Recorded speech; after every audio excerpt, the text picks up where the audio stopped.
Good afternoon, everybody. Here we are, another Thursday at 12 noon. Welcome to the Chicken Box, the show where we say, don't be a chicken, get on the box. And so your box is a platform to share your opinions and fact-based research on topics of importance to Black people. And it's our box as well as host for today. And so we want to talk about, as we do every week, stereotypes, and we want to dispel myths about the African American community. So grab your lunch, or depending on where you are in the world, grab your breakfast or grab your dinner and your favorite beverage. My favorite beverage today happens to be water, just for today. And even in the comments, we want you to weigh in on what we say. And so, speaking of the comments, won't you if you haven't already, share this broadcast, hit that little share button down the bottom so that your friends and Facebook friends can join us on today. And so, don't be a chicken, get on the box. Now, we understand that certain topics hit differently depending on what age group you're in. And that's why our hosts and our guests today are representing different generations. And so I'm Frances Tony Draper, and I'm representing the boomers today. You all know, if you've watched the show enough, you know I call myself a boomer millennial. And my friend here is Misha Green. And as you all know, again, from watching the show, while I am a millennial, proud one, I represent the boomers all day. I was listening to some good boomer music this morning, Dr. Draper. Right. Look, I was trying to listen to some good millennial Gen Z music on the Grammys, but I realized that maybe I'm more of a boomer than I think. But anyway, it's another whole show. I'm gonna have to agree with you on that one. I was out of the loop in many ways. Well, I don't feel too bad. And usually we're joined by our co-host Kevin Peck, representing the Gen Xers, and he is at a funeral on today. And so our condolences to that family. But today's topic is one that all generations talk about, and it's Black people versus colorism. And this topic, Misha, really came to the forefront recently with the Oprah interview, right, with Meghan Markle and Prince Harry. So we'll talk about that maybe a little bit later. But Black people versus colorism. And so while racism is one challenge, the Black community has had to face so many challenges, but colorism has been its own beast. Rooted from the horrors of enslavement. And so at times enslaved Africans and African Americans were separated by responsibilities because of the complexion of their skins. And some complexion variations we know come directly from the horrors of enslavement and white supremacists, masters forcing themselves on Black women. And so we at the Afro always preach that Black is because it is beautiful, all shades of Black. But this conversation, as I said, came up in a major way after the Oprah special with the Duke and Duchess of Sussex. And at a few points, Henry and Meghan revealed that they were concerned, Misha, from the royal family about the potential of baby Archie's complexion. And so if you saw last week's Afro, the big headline said, "Too dark for royalty," was a question mark there. But long before that interview with Harry and Meghan, this complexion conversation has been major in the Black community. And so our guests on today are going to talk about those challenges in the Black community. And so, Misha, do you want to introduce one of our guests and bring him on? Then I'll introduce the other guest and bring her on. And let's jump right into this conversation. Absolutely. So I'm going to first bring him on and then talk about him. Okay, good. That makes sense. We can watch him as we gush about him. But I am really honored to have Dr. Greg Carr on the show today. He is such an expert in this field, but I'm going to give you guys a little bit of a taste of what he does. He's the Associate Professor of Africana Studies and Chair of the Department of Afro-American Studies at Howard University. He served in that position for 12 years. He's also an adjunct professor at the Howard School of Law. He's first vice president of the Association for the Study of Classical African Civilizations and editor of The Compass. And he is also a former board member of the National Council for Black Studies and has been twice named National HBCU Male Faculty Member of the Year by HBCU Digest, and has been voted Professor of the Year several times by Howard students. Now, I'm also going to tell y'all, I did a whole lot of like social media, I'll just use it. Social media stalking of Dr. Carr. I would go on his website and Twitter and things like that. And he's super cool. He's traveled all over the world. And I think is going to be able, I'm interested. I've been to South Africa, but never any other country in Africa. So I'm interested in also the level of colorism that happens on the continent. We know it's big time in South Africa, but their history is not very different than the United States in that sense. And so anyway, everybody, welcome to the show, the amazing Dr. Greg Carr.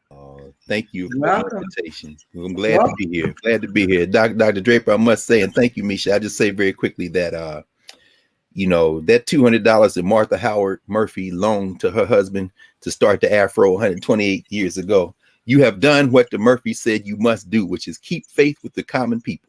So it is an honor to be in any conversation that is headed by and platformed by the Afro. So I can't wait for this conversation. Y'all have done that, and when this plague is over, I'm gonna come get my 2-piece in the fry. Okay. Amen. Well, it's our treat, Dr. Carr. It is our treat, and thank you for that compliment. Let me also, in fact, Dr. Carr, thank you, and thank you, Misha, for the introduction. When you come, bring a pen with you of your choices. I want your autograph when you come. Oh, on a check maybe, and make sure it's some money in the bank. That's a good thing. Let me also introduce. Let's bring our other guests on screen. I want you to meet Janine Chippy Bass. She's a native of Baltimore. She, in Baltimore, Dr. Carr, I don't know if they do it where you're from, but we don't ask people where they went to college. They ask them where they went to high school. So she, I know, is a graduate of Western High School, worked many, many years for the state of Maryland, and now is a part of the Afro staff. But let me tell you how I really got reconnected with Janine. In 2014, Dr. Pam Love and I wrote a book called Life Happens, But You Can Finish. And we put out a call for stories. And several people responded to that call for stories, one of whom was Janine Chippy Bass. And what we wanted people to tell us, and we interviewed them and we wrote their stories in this book, what happened in your life that could have derailed your life, could have just, stopped your progress, yet you overcame that. And what were the factors that helped you to do that? And Janine's story was all about colorism, Misha. It was all about colorism and the negative impact it had on her, especially as a youngster. And so she's on here to share some firsthand experiences. And I think I already said this, Janine also is part of the Afro team. And so we're talking about this. Misha, what's colorism? Well, that is a great question, Dr. Draper. And I'm going to give the fancy definition that I found of it. But Dr. Carr, or as he told me, I can call him Greg. But, I'm really obsessed with this man's creds, I guess, because I can't get enough of Dr. Carr. Okay, so I'm going to say Dr. Greg. I like that. So Dr. Greg can help us unpack this a little. But this is a definition that I found, which is the practice of discrimination by which those with lighter skin are treated more favorably than those with darker skin. The practice is a product of racism in the United States in that it upholds the white standards of beauty and benefits white people in the institutions of oppression. And that's found in media, the medical world, all sorts of professions. That's the definition that I found. Okay, well, great. Let me say to our guests who are watching, please weigh in, we want your comments, we want your questions in the chat. If you're just tuning in, you've tuned in to the Afro-American newspapers weekly show, The Chicken Box. And we have two outstanding guests that we're going to invite to get on the box. Dr. Carr, you want to say anything more about that definition or expand upon that definition? And then Janine, we're going to get you to weigh in as well. Dr. Carr, what do you think?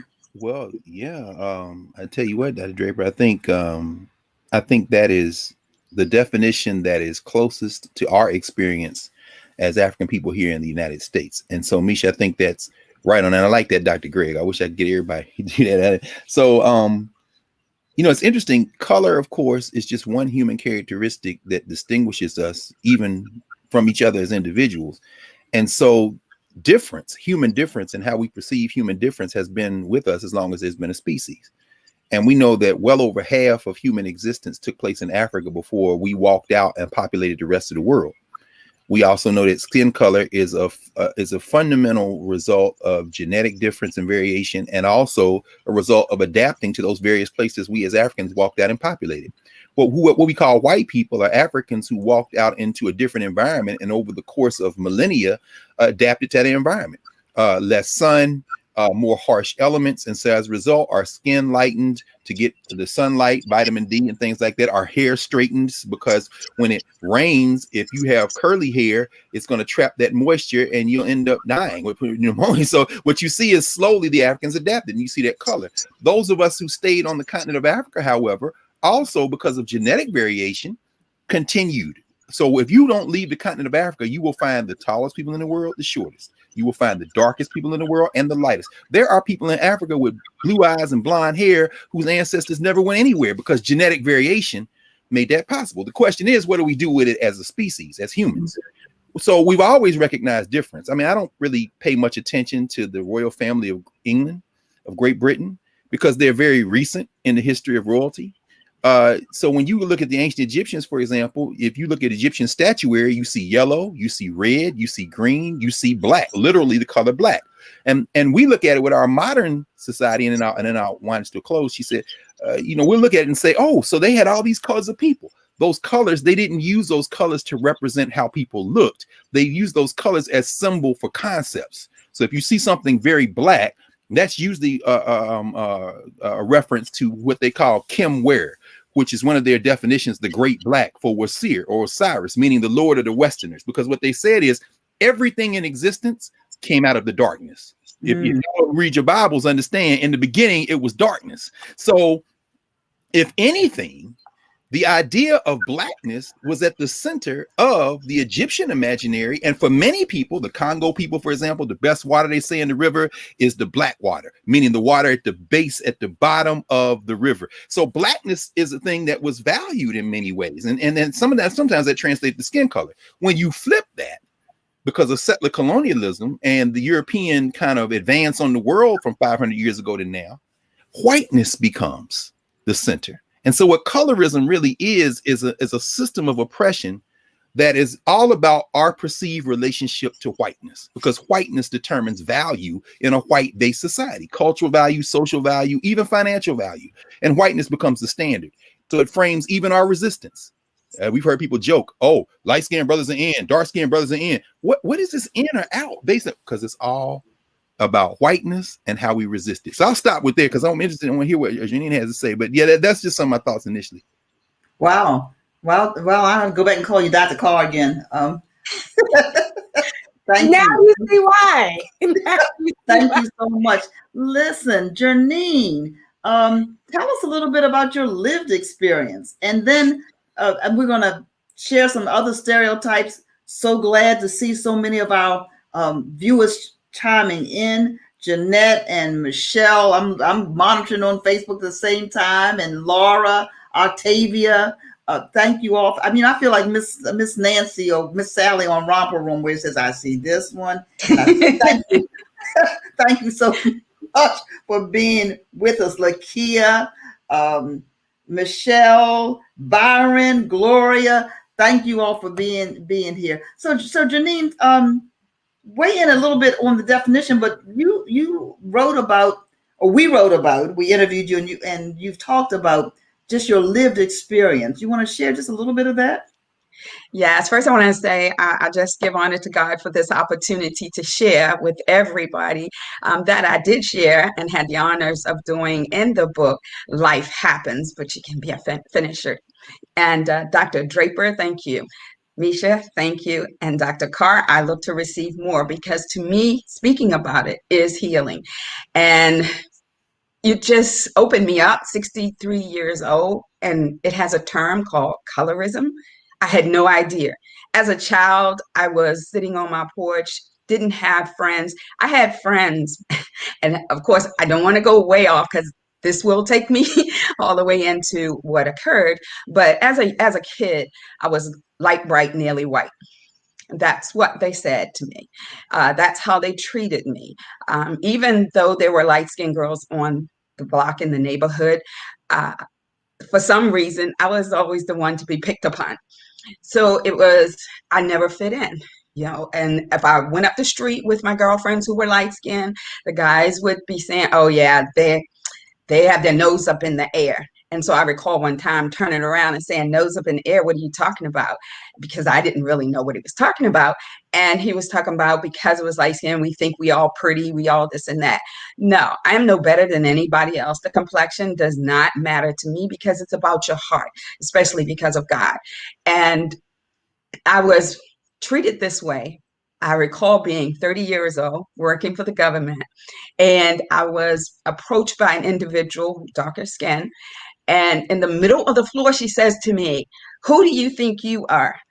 By the way, I had just received a promotion to work on the 11th floor. I was currently working on the 9th floor, where it was majority Black, and 11th floor, majority white.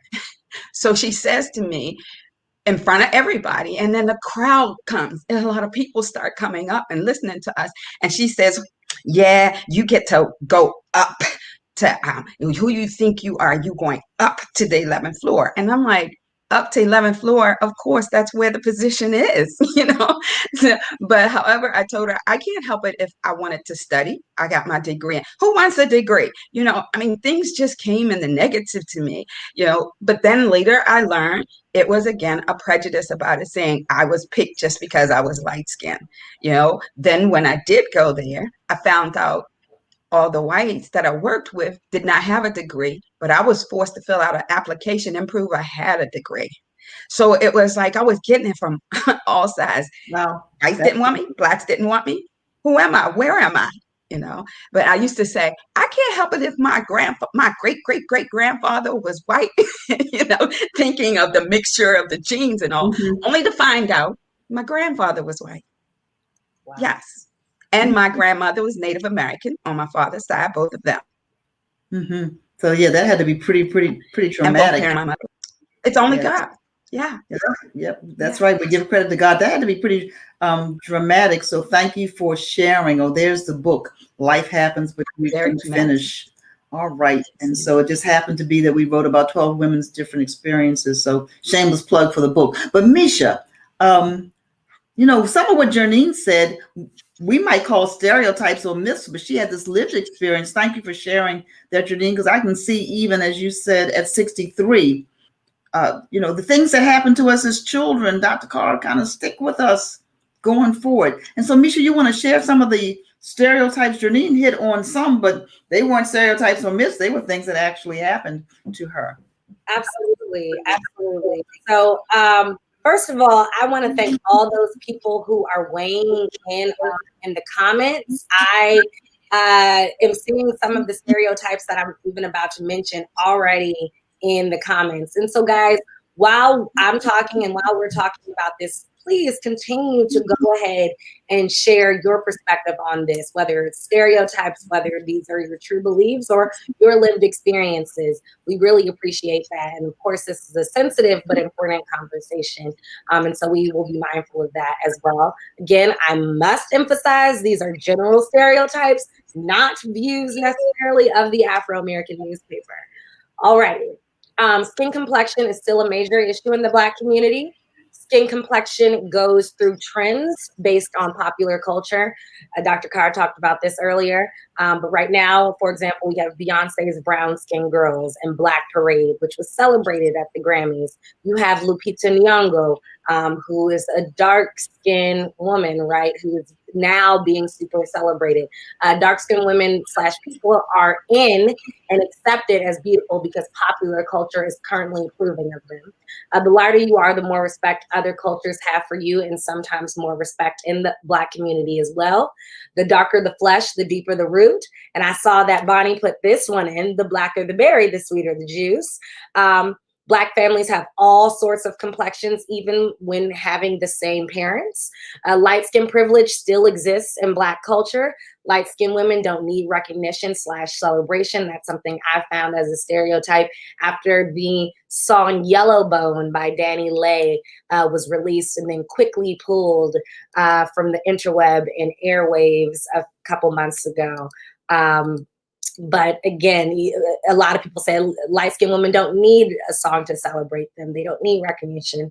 Black people are caught up with complexion. Some Black families won't work to stay lighter skin. Light-skinned people don't always have respect in Black communities. The lighter the complexion, people assume one is mixed. There's a difference between how light and dark-skinned people are treated within and outside of their race. The paper bag mentality still exists.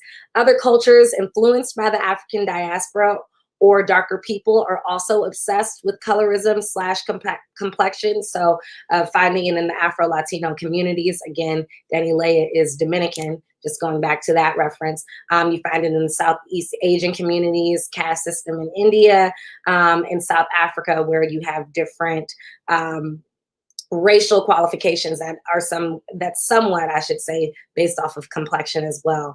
Lighter skinned people of color are always cast in Hollywood and for marketing purposes. And finally, y'all, I normally have a long list of stereotypes, but this one is long and could have been longer. So this is the last one I have for today. Racially ambiguous people is what Hollywood seems to love, AKA clearly a person of color, but not clearly Black. Whew. That was a long list of stereotypes. Thank you, Misha. Dr. Greg Carr, what saith you about all of those stereotypes? Well, just listening to them is a bracing reminder of how whiteness operates. As I said, human difference is something we've always had with us, but whiteness is a poison. I'm not talking about people. I'm talking about a concept that ranks people in terms of assigning human value based on appearance, but more importantly, based on the color of their skin. And whiteness isn't just about the color of your skin. It's also about hair texture. It's about perceived notions of facial type, eyes, nose, lips. And, you know, Misha, you mentioned South Africa, of course. And yeah, we've both been there. And we see how that worked. The system of apartheid was set up on what they call a tripartite system, as you know. The idea of whites at the top, coloreds in the middle as a so-called buffer group, and then blacks at the bottom. And I'll never forget one time we were in South Africa with students, and there were some students from outside of South Africa. If I remember correctly, they may have been from Rwanda, and they were working in Cape Town, right on Rwanda Bosch Road. We were in an ice cream shop. We were talking about, and they were asking about Beyonce. And they said, well, you know, here Beyonce will be colored. She might be perceived as colored. Why? Because of not only the color of her skin, but perhaps the texture of her hair. I mean, it gets in this whole weird kind of classification, but all of it's based on whiteness now. None of this is. And at that moment, a couple of South African folk came in who happened to also fit the designation of color. You know, in Cape Town, South Africa, that's a place where they say, oh, it's a lot of colored, so-called colored people. But in the United States, of course, we know, and thank you, Janine, the so-called one drop rule, which is very, very germane to the English kind of colonies. If you're perceived as black, you're black.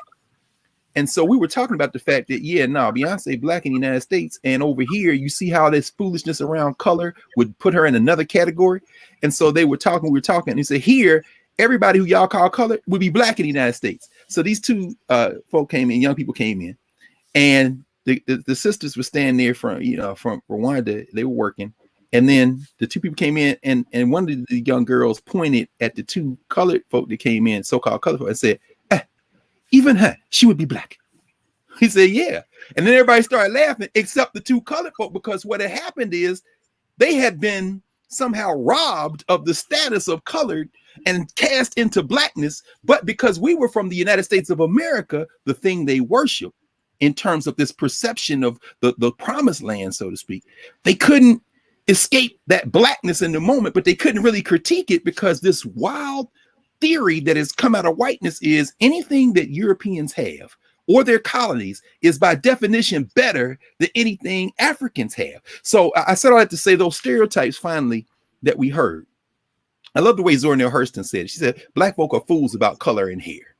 He said, why? Because we have been trained to be fools. All of those things. In Brazil, I remember when we were in Salvador, Bahia, they had lightened Beyonce's picture in the promos down there to kind of generate this notion of lightness. The color line, as Dr. Du Bois said, belts the world. And until we dismantle the hierarchy based on color, all we're going to do is try to continue to move up, Janine, as you said. That was a literal experience you had, but even metaphorically, we trying to move from, if we can get to that 9th floor, we good. And then wait, but if we can get to that 11th floor, we even better. Meanwhile, the people on the 1st and 2nd floor is like, why are you going up there? And then you get to the 11th floor and find out that white people got a whole different set of rules, and you still got to prove your humanity to them. Until we dismantle this system of whiteness, we all are just going to be trapped in like rats in a wheel. So I'm gonna stop. Wow. Yeah. I have to thank you for that experience, because I didn't even think about it, or for sharing that anecdote, but I didn't even think about my own experience when I was in South Africa. And when it happened, I told everybody. I remember calling home, finding the phone to call home and everything. I stayed in a colored township during part of my time. Oh, my dad's watching. Hi, Daddy. He says amen. Hi, Daddy. So he remembers this experience. And so I was staying in a colored township. And, for the most part, I kind of looked like the people there. Some of them were lighter, but for the most part, I looked like the people of the township. And so people didn't question, unless I opened my mouth, that I was even American when I was with my homestay family. With my homestay family, I ended up hanging out with the teens. I was a rising senior in high school. So I'm hanging out with the people my age. And they said, Misha, this whole time we've wanted to know, are you Black, colored, or, and I want to keep my job, or an N-word? And I said, wait, what? And they said, well, because you've said Black this whole time, but you don't look Black. You look colored, more like us, like you got some things, you're not straight from the continent. But since you keep saying Black, we're just going to say that you're an N-word. And it was, and they didn't think of anything offensive about it, but that was if we're talking Black American, Black doesn't mean the same thing to them in South Africa. And so thus you must be an N. And that was very wild to me to experience it from that perspective. I just had to go there in the colorism conversation. But Misha, before Janine jumps in, I was just going to say, to reinforce, in case anybody missed it, N is a compliment even. They don't even mean that as an offensive thing. That's the impact of American popular culture on the world. They thought they were paying you a compliment. He said, oh, you must be an N. Mm-hmm. Wow. I just wanted to jump in because I didn't want to lose the thought about the drop. When we talk about the drop, yes, if you just had a little bit of it. I remember working in HR for a company, and you put your race. And so I put the multiple races. Okay. So I'm Native American, I'm Black, I'm white. Okay. I go back only to find out they put me in as Black. So then when I approached them and said something like 2, 3 years later, I found out about that. They didn't change it. Oh, okay, we're going to change it, but they never changed it. So, just what you said, Dr. Carr, a little drop, that's where you are. And I just want to also say that even though I told the story of when I was young, when I was 30, here still, 63, I get treated the same way. Sometimes I'm with individuals of darker skin. I'm pushed back. But what I do, and it's not good, and I don't advise anybody to do it, be yourself. I'll step back so that I won't feel that big pain and that hurt. I mean, it's touching me even right now talking about it. I don't talk about race and color because it hurts so bad being one who didn't know if she belonged over here or over here because nobody wanted her, you know. Chicken pox. Well, thank you for getting on the box, Janine, and sharing about that. In fact, Dr. Carr, in a little bit, I think we should talk about solutions, because what I heard Dr. Carr say, here's what I heard you say, which is so key. We define ourselves in terms of of whiteness, right? And so we've been, if I understand you correctly, we've been programmed, if you will, to compare everything to whiteness, as opposed to valuing how God created us. I mean, the same thing that happened in South Africa happens in East Africa, right? And so when we went to Uganda, and there were 4 of us, one of whom was about Janine's complexion, and they looked at her and said, well, you don't belong here. And they looked at somebody else that was, the next. So they were determining who belonged where based on skin color. And as you said, comparing it to what the Western world has said is acceptable. And so let's first of all, we're kind of middle of the conversation. Colorism is not even in the dictionary unless they just put it in there. It's not in the dictionary. It'll auto-correct if you type it, right? And so author and activist Alice Walker, this is a little bit of history, that's the person most credited with first using that word colorism out loud and in print.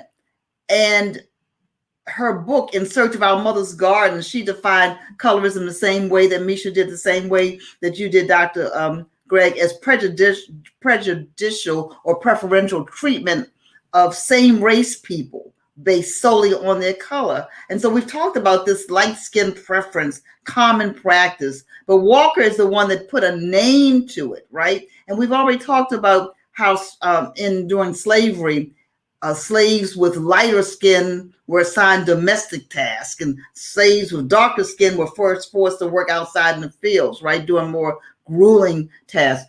Slaves with lighter skin were favored because they were usually, now you talked about Martha Murphy, right? Her name was Martha Howard. And so Martha Howard is the daughter of a wealthy farmer in Montgomery County. And we are now tracing back her roots. And her father, Enoch Howard, it appears, was the son of the slave owner. Right. And so that $200 that she loaned or gave to my great grandfather to start the Afro, that was from her portion of the sale of the Montgomery County farm in Maryland. And my grandfather, speaking of history, he used to look at us when we came, when we were younger, and said, you're a yang and you're a yin. We know what he's talking about. But we found out later, if you were a yin, you had, in his opinion, more yellow in your skin. If you were a yang, you had more red. So we get this young, this indoctrination, if you will, at a very, very young age. Or the paper bag test. You ever heard of the paper bag test, Dr. Greg? You heard about that? Where when hiring Black people, if you were the same color or lighter than a paper bag, then you could be considered for hire. If you were darker than the paper bag, then you were sent home. And so that was, Janine talked about it in the 20th century, even 21st century. Your light skin was often reported even on a resume. People put it on the resume. And listen to this historically. I don't know, Misha, if we found any of these, but if you go back into the old copies of the Afro, which are available, by the way, on the Enoch Pratt Free Library's website from 1893 to 1988, ad after ad after ad after ad on how to lighten your skin. Those are the advertisements that appear in almost every single edition of the Afro back in the 30s, 40s, and 50s. And this is so 1935, I believe. yeah, that one that's up on the screen, 1935, and it implies that, you know, there it is, black and white bleaching cream. And so all of those messages were just, and we were bombarded with that. So what's the solution, Dr. Carl? Does it need to be a solution? What do you think? No, I agree. And for those who are listening, well, I agree there had to be solutions. Otherwise, we're just going to keep repeating this. And for everyone who is watching this live or who will watch it later, thank you, Dr. Draper, because, what we just heard was a walkthrough of so many things that people of African descent have fought through and at the same time been saddled with as we were fighting through.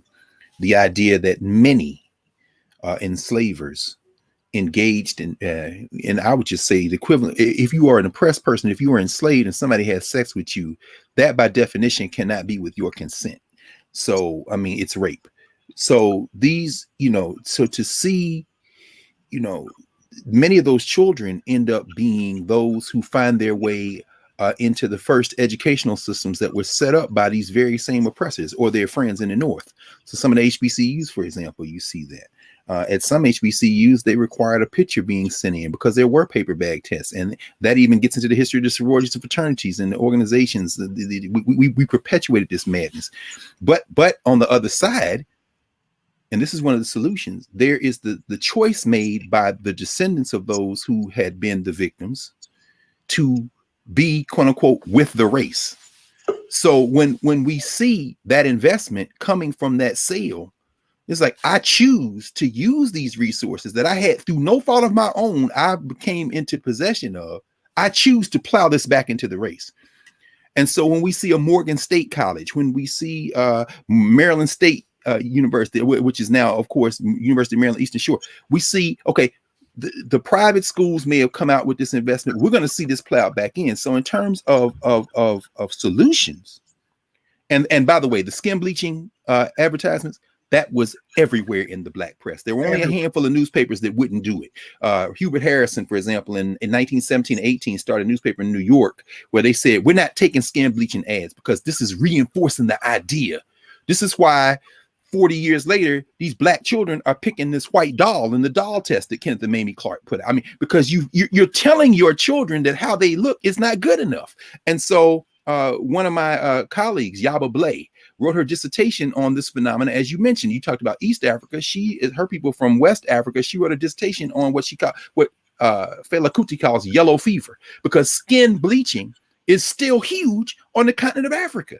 I mean, and don't sleep when y'all go into those little aisles in these white stores and they got ethnic products, so to speak.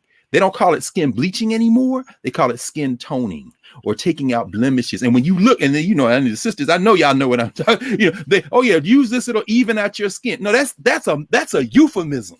That's skin bleaching. Start right there. So finally, solutions. We have to break the grip of, as you say, what Alice Walker calls colorism. Can we stop using light skin, dark skin? Can we stop using white and black? I do this exercise with young people. I mean, like very young people, elementary school students, because it happens even with children. I say, now I know everybody in here has probably heard light skin, dark skin, red bone. Yeah. I said, okay, we're gonna do this little experiment. I want everybody in here to point at the person next to you, and tell us what color they are, but you can't say light, you can't say dark, you can't say white, you can't say black, you can't say yellow, you can't say red. Use something that's in reality that exists. So they look at somebody and say, okay, peanut butter. Okay, that's good. That's good. What about her? Reese cup. Oh, so they trying to come up. And then I usually wait until somebody who we would say is like one of the darker children. That's in that point. And you can't use a pejorative. In other words, something that would hurt somebody's feelings. When these children, I remember one time this little girl, they looked at her and said, okay, chocolate. And he said, oh, velvet. And this child just started smiling. And the more they came, it's more she started. Everybody has a color that looks like something in nature.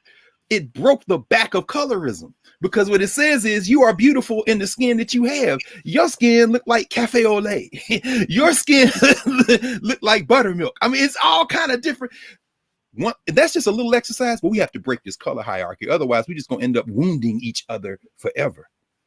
And Dr. Carr, you just gave me a healing with what you just said. I mean, just giving it the description of the caramel, makes me smile. But when you tell me about the light skin, I go down, but you just raised me up, and it does start in the beginning with the children and sharing with them, because I want to say I have 2 children, and my daughter is light skin. I'm still lighter than her, but she's light skin, but she has blonde hair. She's Black.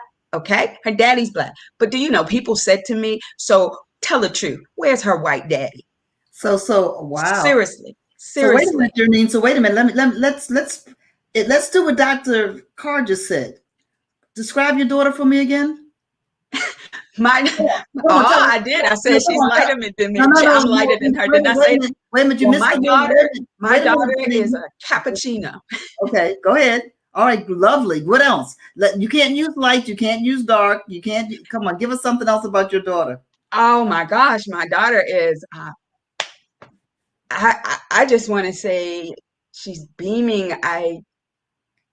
Tell me how you got me on that one. I'm gonna you really have me on that because she's cappuccino, right? She's cappuccino. She's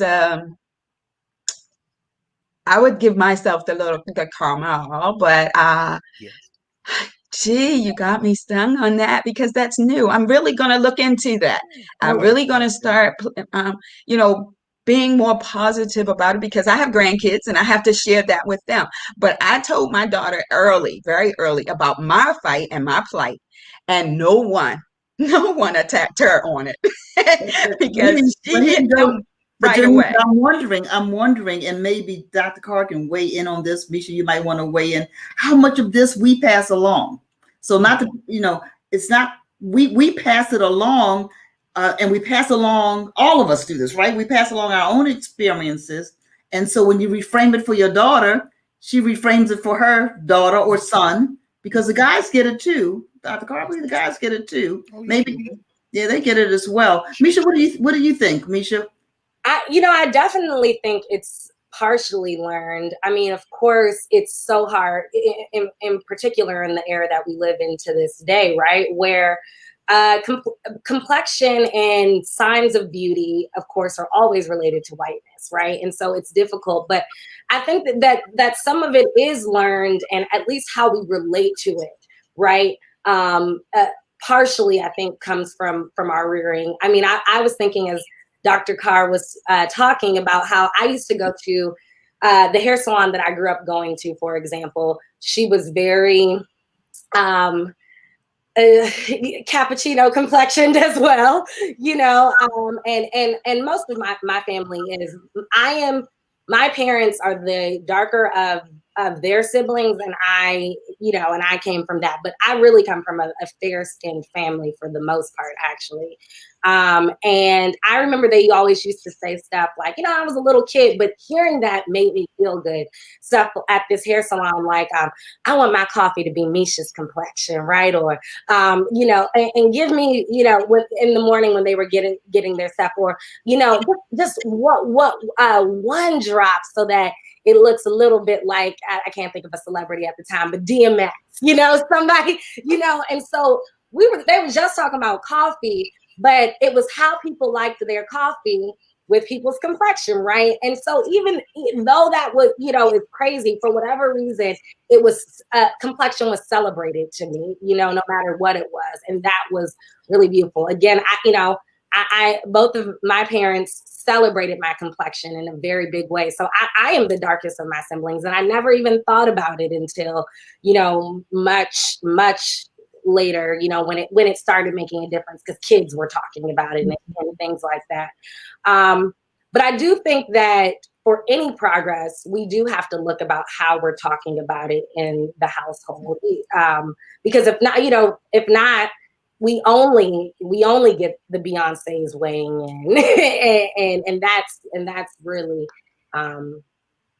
not good and unfortunate.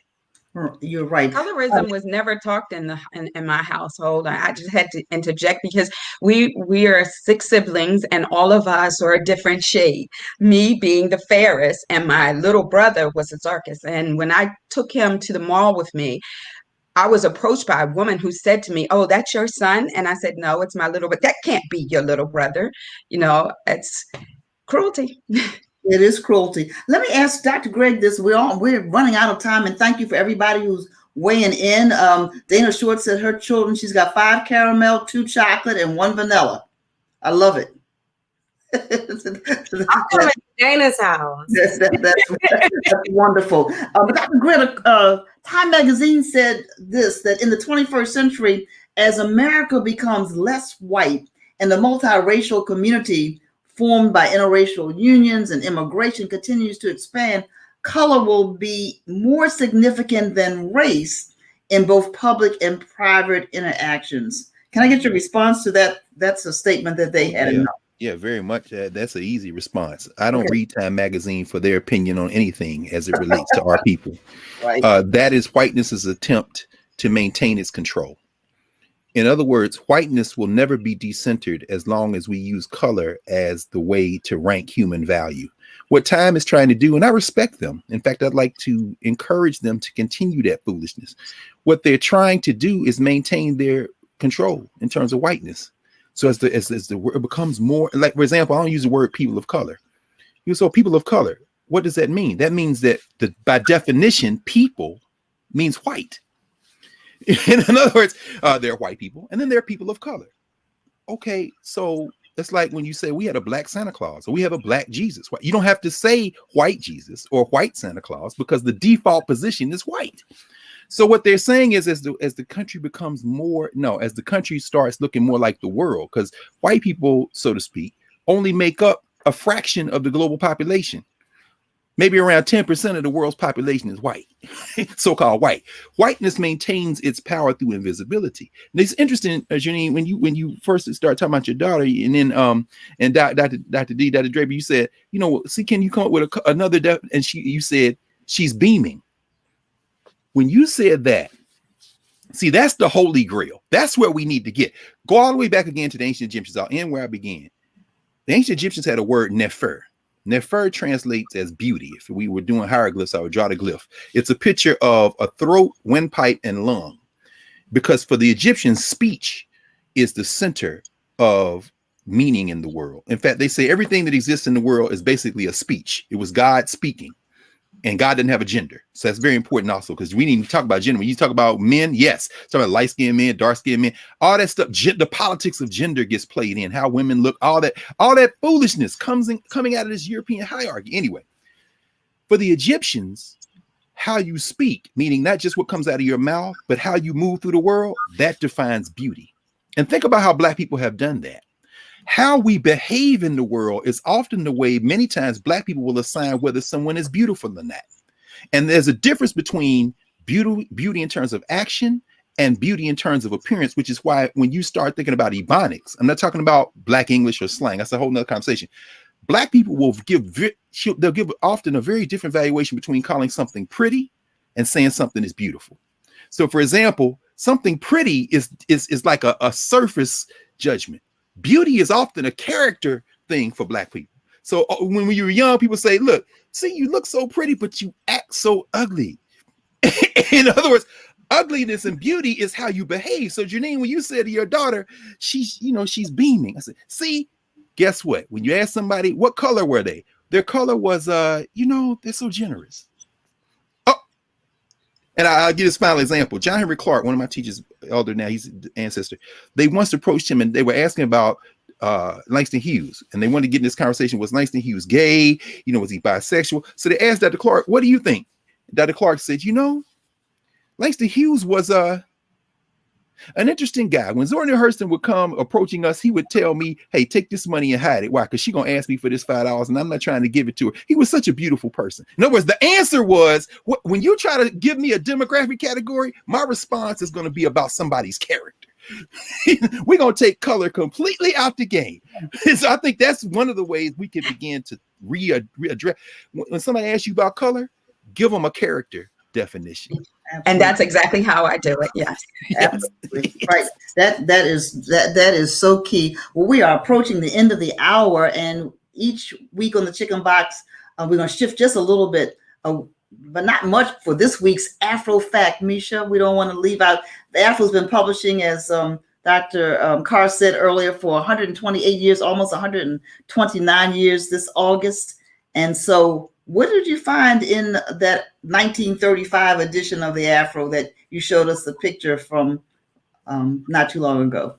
Yes. So I always tell Dr. Draper, I get very caught in a loop when I'm in the Afro archives, and I get stuck there because it's so much information. And so I was trying to figure out if I even wanted to do this fact in particular, but it was almost divine because it was right next to the bleach ad, and I said, you know what, let me go with this one. So here we go. This week's Afro Fact is inspired by the March 16th, 1935 edition, which is where I got the bleach cream photo from. This headline sort of relates to today's subject on colorism, but it's actually in South Africa, which we already talked about, another location where colorism has, it exists and has major challenges. The headline read, "White man as Zulu chief left lands to 79 children." A white man named Jack Dunn, also John Dunn, became the chief of a Zulu tribe and land years ago, and he acquired a lot of that land.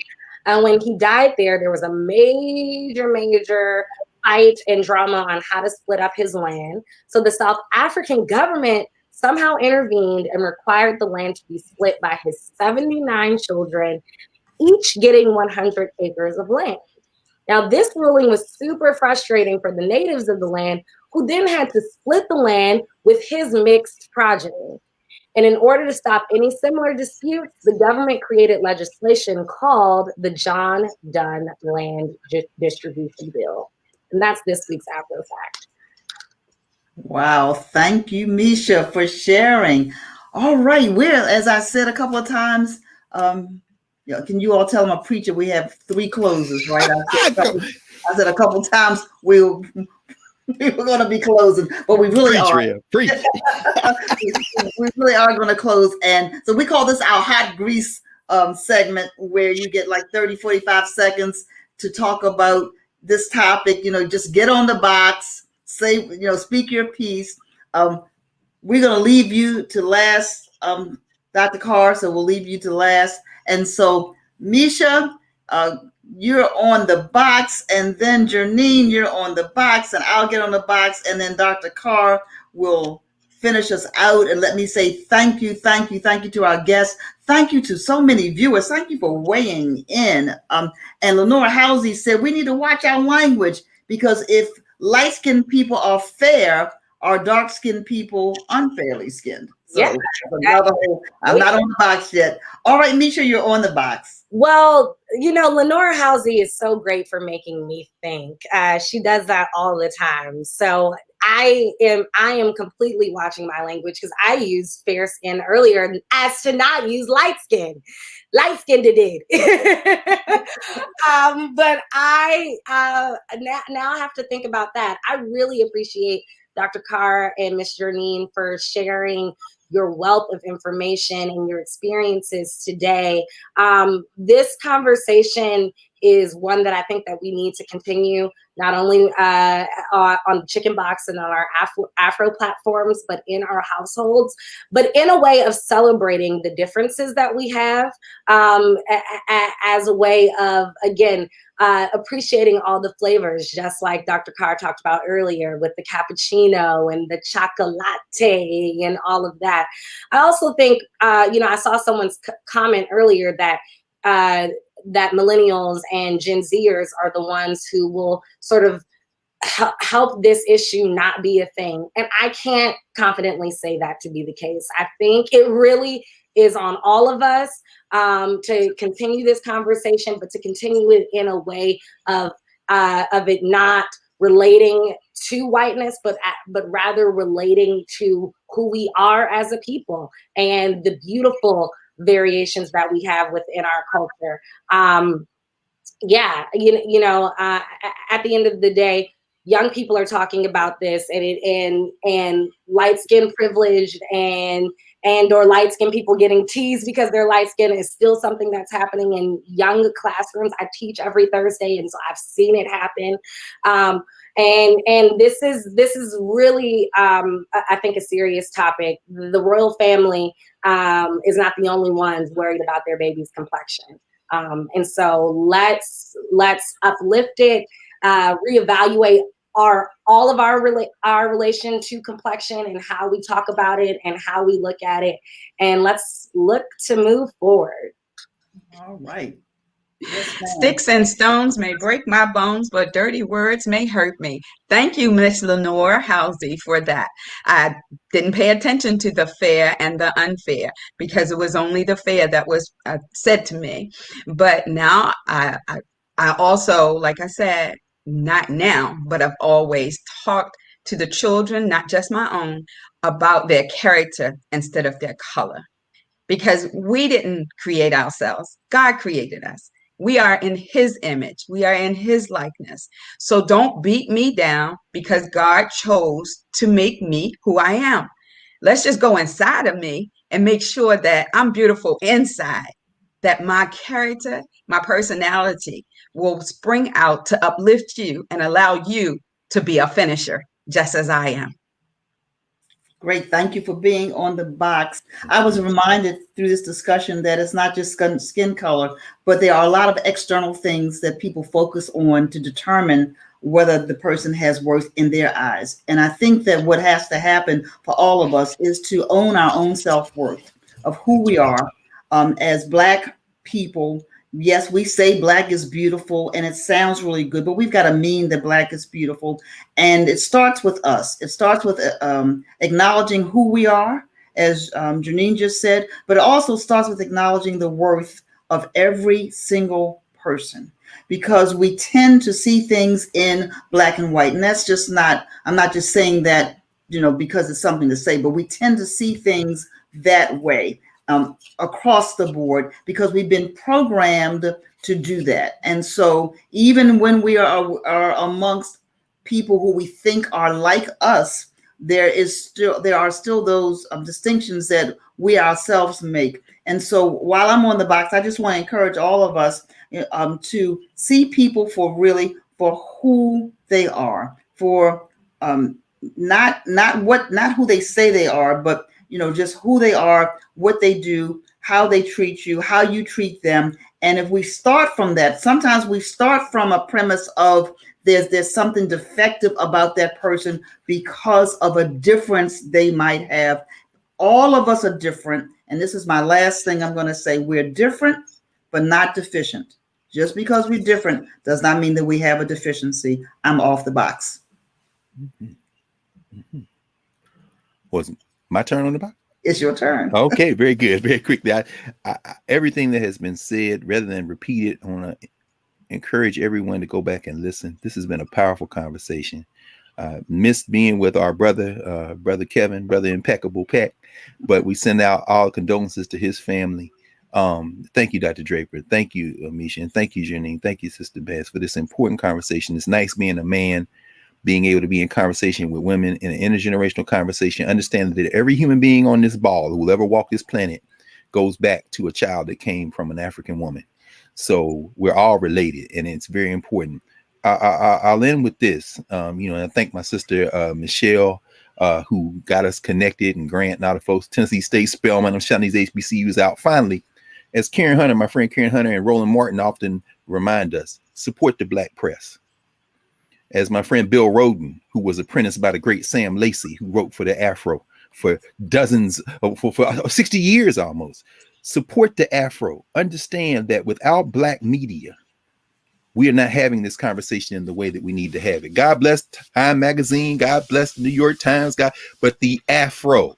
So if you're listening to this and you're not subscribed or you're not connected, let's get busy, because without these spaces, these conversations don't happen. And as the world looks more and more like the people in this conversation, finally, you're going to find that this place becomes even more important than it was 128, almost 129 years ago. So thank you for the conversation we had today. And I'm looking forward to the next one. Thank you for being with us. Dr. Greg Carr, I see why you were voted Teacher of the Year so many times. And if I had a vote to put in this academic year, you'd get my vote for what you're doing during this pandemic. Janine Chippy Bass, thank you so much for being so transparent and sharing your story so willingly. Misha Green, my co-host, she's my millennial, my boomer millennial, and I'm the millennial boomer.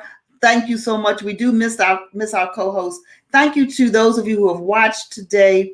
And as Dr. Greg Carr said, please go to afro.com. Please subscribe. I know there's a lot of free things out here, but they're there are really only about 200 Black newspapers left in the entire country. That is frightening. That really is frightening. And so we need your support. So we say less than the cost of 2 Uber Eats. You can get a subscription. On publishing day, 1 Uber Eats. Right. But let me say this, and this is this week's edition. If you are a print subscriber, you're in for a treat. I know many of you are digital. If you are in for a treat, if you are a print subscriber, you can't find it on the newsstand. You have to be a subscriber. Every page of the Afro this week, all 28 pages, are on maintaining our health. We go through natural health things and tribal health. And I mean, it's just chock full of things. And then we have survivor stories from COVID. I mean, Misha Green, I'll give a shout out, but I want to give this shout out publicly to our editors and our production folk and our advertising staff and everybody. It is absolutely beautiful, a keepsake edition. We should have ordered more copies just to have in the office, but we didn't. But our subscribers will you can get it electronically, but I'm telling you, this week's print edition is a keepsake. Thank you, Dr. Carr. Thank you, Chippy. Thank you, Misha. Take care, everybody. See you next week on the Chick Box. Thank you. Bye-bye. Yeah.